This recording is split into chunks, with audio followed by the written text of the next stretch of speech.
ZEE5 ಇರುವಾಗ ನೀವು ನಿಮ್ಮ ನೆಚ್ಚಿನ ಶೋಗಳನ್ನ ಎಂದಿಗೂ ಮಿಸ್ ಮಾಡಿಕೊಳ್ಳುವುದಿಲ್ಲ. ಅದು ಸಂಪೂರ್ಣ ಉಚಿತವಾಗಿ. ಬರ್ತೀನಮ್ಮ.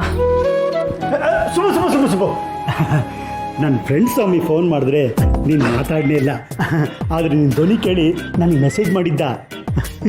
ನೀನೇನೇನು ಕಳ್ಕೊಂಡಿದೆಯೋ ಅದೆಲ್ಲ ತಾನಾಗೇ ಸಿಗುತ್ತಂತೆ. ನೀ ಮಾಡೋ ಕೆಲಸದಲ್ಲಿ ಜಯ ಸಿಗುತ್ತಂತೆ. ನೀನೇನೇ ನೆನೆಸ್ಕೊಂಡ್ರು ನಿನ್ನ ಕಣ್ಣು ಮುಂದೆ ಬಂದು ನಿಲ್ಲುತ್ತೆ ಅಂತ ಹೇಳ್ದ. ರೀ, ನನ್ನ ಮಗನ ತಲೆ ಕೊರಿಯಕ್ಕೆ ಶುರು ಮಾಡ್ಬಿಟ್ರಾ? ಮಂತ್ರಿಕೆ ಮಾವಿನಕಾಯಿ ಹೋದ್ರ ಕಾಲ ಮುಗ್ದೋಯ್ತು.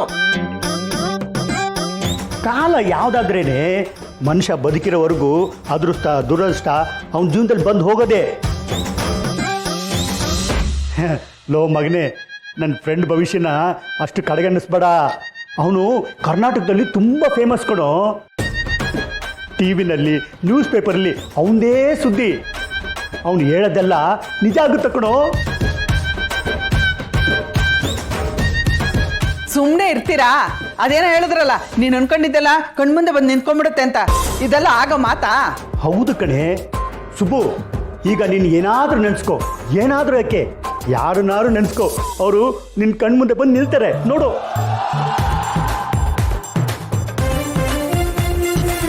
ಇವೆಲ್ಲ ಬೇಕೇನಪ್ಪ? ಬೇಕು ಮಗನೇ. ನಿಮ್ಮ ಅಮ್ಮನಿಗೆ ನನ್ನ ಪಂಚಾಂಗದ ಬಗ್ಗೆ ಜ್ಯೋತಿಷದ ಬಗ್ಗೆ ನಂಬಿಕೆ ಬರಬೇಕು ಅಂದರೆ ಇದೆಲ್ಲ ಬೇಕು. ನೀನು ನೆನೆಸ್ಕೋ ಮಗನೇ. ನೀನು ನೆನೆಸ್ಕೋ ಅಂದರೆ ಬೇರೆ ಊರಲ್ಲಿ ಬೇರೆ ದೇಶದಲ್ಲಿ ಇರೋರಲ್ಲ, ಇದೇ ಊರಿನವರು ನಿನಗೆ ಗೊತ್ತಿರೋರು ಯಾರು ಇದ್ರೆ ನೆನೆಸ್ಕೋ. ಅವ್ರೇನಾದರೂ ನಿನ್ನ ಮುಂದೆ ಬಂದು ಕಾಣಿಸ್ಕೊಂಡ್ರೆ ನನ್ನ ಫ್ರೆಂಡ್ ಹೇಳಿದ್ದು ನಿಜ, ಇಲ್ಲ ಅಂದರೆ ಇಲ್ಲ.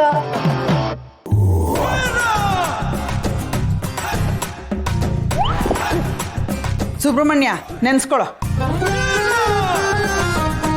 ಅಮ್ಮ ನೀನು ಅಪ್ಪಂಗೆ ಈ ಭವಿಷ್ಯದ ಹುಚ್ಚು ಜಾಸ್ತಿನೇ ಹಿಡ್ತಿದೆ. ಈಗ ನಾನು ನೆನೆಸ್ಕೊಂಡು ಅವ್ರು ಬರ್ದೇ ಇದ್ರೆ ಆ ಹುಚ್ಚು ಕಡಿಮೆ ಆಗ್ಬೋದು. ಯಾರನ್ನು ನೆನೆಸ್ಕೊಂಡ್ಲಿ?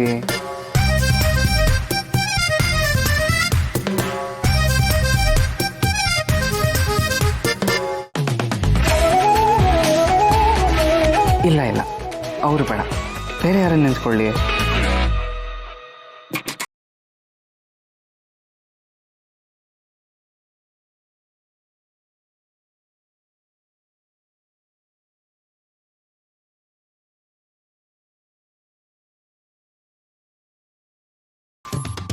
ಅವರಂತೂ ಇದ್ದಕ್ಕಿದ್ದಾಗ ಇಲ್ಲಿ ಬರೋಕ್ಕೆ ಸಾಧ್ಯನೇ ಇಲ್ಲ. ಬೆಳಿಗ್ಗೆ ಮನೇಲಿರ್ತಾರೆ, ಇಲ್ಲಿ ಯಾಕೆ ಬರ್ತಾರೆ?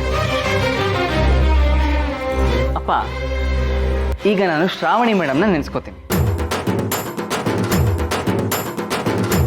ಅದೇನೇ ಆದರೂ ಅವ್ರು ಇವಾಗ ಇಲ್ಲಿಗೆ ಬರಲೇಬೇಕು. ಇಲ್ಲ ಅಂದರೆ ನೀನು ಇನ್ನೊಂದ್ಸಲಿ ಪಂಚಾಂಗ ಜ್ಯೋತಿಷ ಅಂತ ಮಾತಾಡಿಸ್ಬಾರ್ದು, ಓಕೆನಾ?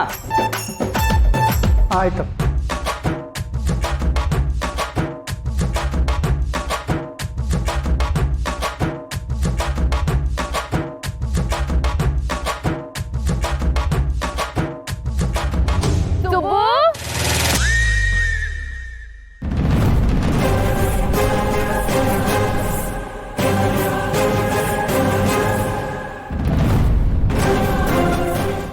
ZEE5 ಆಪ್ ಡೌನ್ಲೋಡ್ ಮಾಡಿ ಎಲ್ಲಾ ಸಂಚಿಕೆಗಳನ್ನು ಸಂಪೂರ್ಣ ಉಚಿತವಾಗಿ ನೋಡಿ.